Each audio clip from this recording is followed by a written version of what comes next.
Everybody, on a more serious note today, we're going to make a little ranking of the 10 worst songs known to man. I hope you'll consider watching.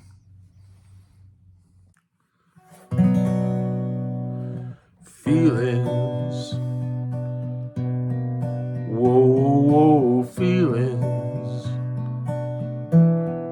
Whoa, whoa, feelings. Whoa, whoa, whoa, whoa. Feelings. Whoa, whoa, whoa, feelings. Whoa, whoa, whoa, feelings. Whoa, whoa, whoa, whoa. Feelings. Whoa, whoa, whoa, feelings. Whoa, whoa, whoa, whoa, whoa.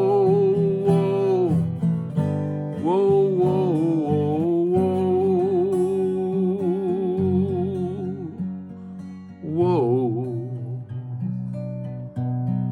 whoa, whoa, whoa, whoa, space. And it's in that spirit that we're going to give a little list here of the 10 worst songs ever. A lot of these are songs I actually love, but some of them I don't actually sincerely don't think are that good. It's kind of an eclectic mix of songs. You'll know some for sure, but it crosses over some of the genres a little bit. Coming in at number one, take the cape off here.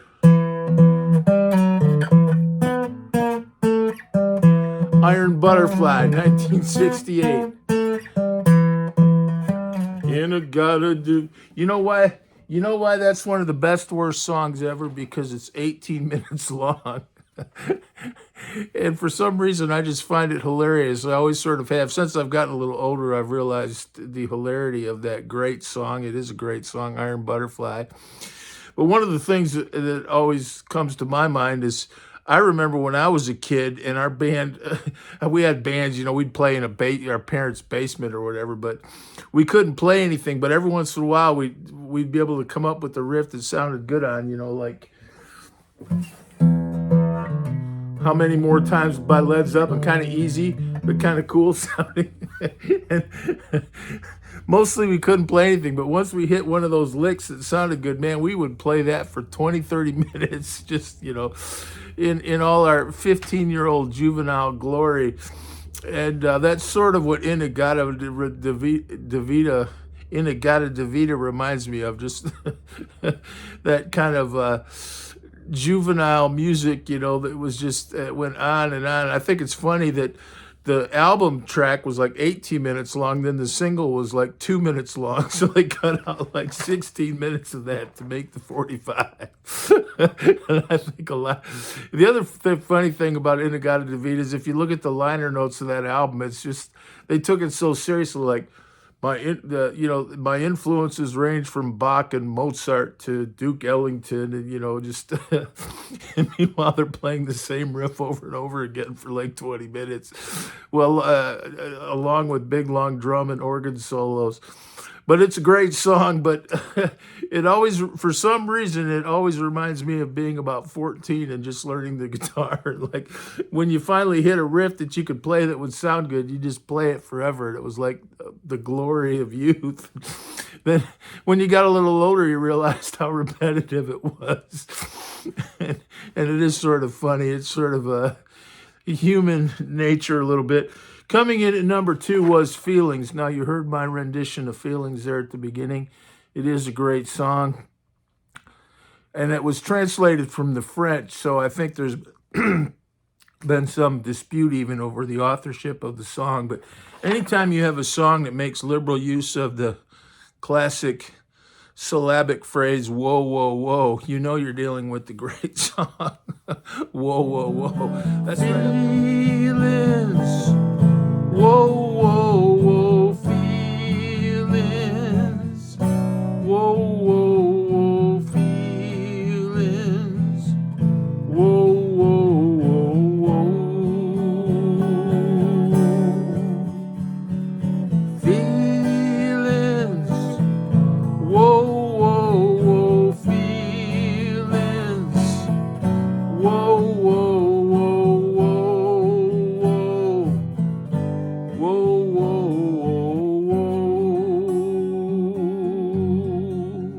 song, but Feelings is kind of like that because it's got the whoa, whoa, whoa in it. And and the lyrics don't really seem to matter that much. You've got that feelings just going on in the lyrics. And if you don't know the words for sure, just sing Feelings and whoa, whoa, whoa, and you'll probably get through the song.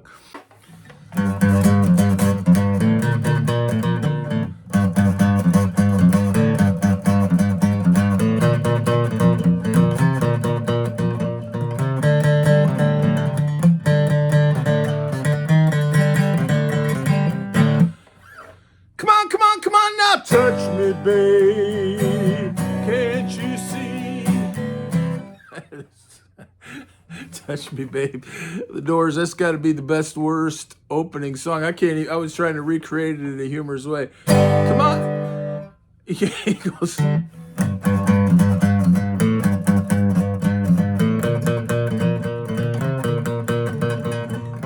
can see why I had trouble.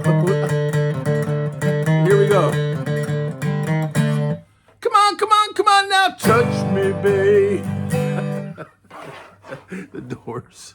That is such a great song. It's sort of the Lizard Kings meets Las Vegas Lounge Singer. If it sounded like if it weren't a Doors song, it could have been a Wayne Newton or a Tom Jones type song.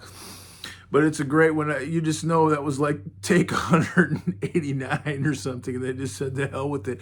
And you know what's funny is when you try to sing it yourself, you realize there's not a good way to come in on that opening note. And you just kind of got to go with it. And I think what they got was the right take because it's awesome. But certainly, come on, Mom, touch me, babe. I mean, it's like, what the hell note are you actually supposed to sing there? The other funny thing, I just thought I'd mention this. You know, my friend Bob, when Jim Gordon passed away, I said that Bob always was good for an urban legend or two. Bob McMillan, he played in the Silverbird Duo with me for quite a few years. And he had that urban legend about Jim Gordon being one of the wealthiest men in North America. Another urban legend he had was that Jim Morrison was actually alive in a band called Moonlight Drive. And he swore up and down that Jim Morrison had faked his death and was singing Doors cover tunes in a band called Moonlight Drive. I don't know, but that Touch Me is great. Best, worst vocal intro of all time. Coming in at number 3.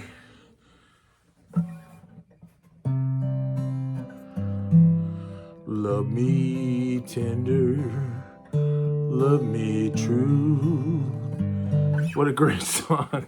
It is a great song. It's actually an old Civil War song, but the thing that's sort of funny about it is just seeing Elvis did it. He had that sincere look on his face. You know, he looked like he always looked, when he was singing a song like that, he always kind of looked like he was talking to his grandma, you know, a Sunday after church. He would, love me tender, love me. It's a great song, but the reason I think it's sort of funny is my friend Mark Glubke, he's on one of my videos on the best lyrics, and he always said one of his dreams before he died would be to go to a punk rock bar where they have like blood on the floor and mosh pits and to scream out, love me tender. I said I would love to see that if you do it. If you ever do that, call me. I'll have your back. If you go in a punk rock bar and yell out for the band to play Love Me Tender, that would be great. Coming in at number 4, little Tommy James and the Shondells. Now this is Hanky Panky. My baby does the hanky panky. Great song, but I want you to think about the lyrics a little bit. Now we're going to do a little comparison. Here are these lyrics from a song that has undeniably excellent lyrics. Starry, starry night. My voice is kind of shot. Paint your palettes blue and gray. I mean, it's just like English lit. Look out on a summer's day with eyes that know the darkness in my soul. Now, okay, a tribute to Vincent van Gogh. You just hear those lyrics and they just conjure up all those colors, all those paintings, the history, the sadness of Vincent van Gogh's life. It's a true masterpiece. Now, how would you compare it to this one? My baby does the hanky-panky. Now, the lyrics for that chorus are, my baby does the hanky-panky My baby does the hanky panky. My baby does the hanky panky. My baby does the hanky panky. My baby does the hanky panky. My baby does the hanky panky. My baby does the hanky panky. My baby does the hanky panky. That's the chorus of that song. My baby does the hanky panky. Once, not twice, not 3 times or even 4 times, 8 times. My baby does the hanky panky. Now, you'd think maybe after, my baby does the hanky panky, my baby does the hanky panky, they could toss in, a little bit of, I don't know, I love you, baby. Won't you be my girl? You're looking so good tonight, baby. I mean, something to mix it up a little bit, but no, he just keeps saying, my baby does the hanky panky all through that chorus. It was a #1 song in 1964, so I guess it got its point across. Here's another one that's definitely a great song. I don't want to get anybody mad at me, but he stopped loving her today. They placed a wreath upon his stone, George Jones, and soon they'll carry him away. He stopped loving her today. What a great song. I say it's not a great song, but ironically, I think a lot of people might say it's one of the best country songs ever done by one of the greatest country singers, and I would not argue with that at all. But you got to admit, it's pretty maudlin. It's sad. I've heard stories of that being sung at people's funeral. The other thing is George Jones is a little bit like Elvis. He's sort of funny without trying to be funny. My favorite story about George Jones, some of you might have heard, is he was married to Tammy Wynette for a while, and Tammy Wynette didn't really think he should be driving a car, and George Jones wanted to go to the liquor store, so he drove a lawnmower tractor up to the liquor store. It's not really funny, but you got to admit, it would be kind of funny doing your errands in Alabama, and there on the side of the road, there's a little lawnmower tractor. George Jones, the greatest country singer in the history of music, driving his lawnmower tractor up to the store. Yeah, that's pretty funny. And you know what? He lived a long life and seemed to have his act together and lived, died. You're always too young to die, but he lived into his 80s. But there were some pretty funny stories from around that time. Next is coming in at #6, "We Are the World" by Michael Jackson. I don't know, I never did like that song. A lot of these other songs I actually love, but I see the humor in them. But that "We Are the World," I remember when everyone was just telling me this is one of the greatest songs ever. And now I know it seems kind of dated. It has that kind of MTV 80s dated quality, but it was also just the epitome of, a lot of stars kind of getting out there and singing. And the morality of it, it always reminded me of like the kind of morality you see at a Miss America contest. Miss America contest, they always, Miss America always says, I want to work for world peace or end hunger.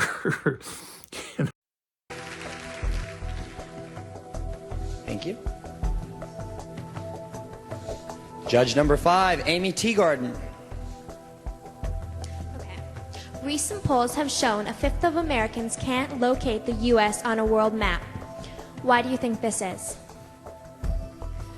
I personally believe that U.S. Americans are unable to do so because some people out there in our nation don't have maps, and I believe that our education, such as in South Africa and the Iraq, everywhere such as, and I believe that they should, our education over here in the U.S. should help the U.S. or should help South Africa and should help the Iraq and the Asian countries, so we will be able to build up our future for our children. Thank you very much, South Carolina. World peace is always a good one. And that was sort of, it had about that level to me of depth as a Miss America pageant. Coming in at #7, this is kind of a serious one because I really remember this one. I'm in You by Peter Frampton.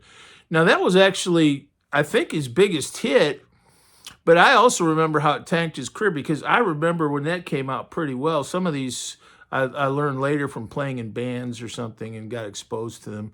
But I remember that, like, when it came out. And Peter Frampton was a huge classic rocker. You know, I mean, you would have thought of him the way you thought kind of a Led Zeppelin or something when that Frampton Comes Alive. I mean, it was a good Humble Pie. He came out of Humble Pie. And then he did that Sgt. Pepper's Lonely Hearts Club Band movie, which flopped. And then, and right around at the same time, he also came out with I'm in You, which was, I think the song actually really means a lot to him. It's a love song. It means I'm in your spirit and you're in my spirit. We'll always have each other. But, you know, with the obvious connotation, I certainly remember a lot of jokes about I'm in You, which I won't repeat here. And I also think it didn't really have much guitar on it. And that album in general kind of took him into teeny bopper territory. And he became almost like David Cassidy or Donny Osmond or something after that. And I think it was really years before he recovered. You know, I mean, finally, I think when people think of him today, I think they think of him kind of like the guy from Frampton Comes Alive, Frampton's Camel, Humble Pie.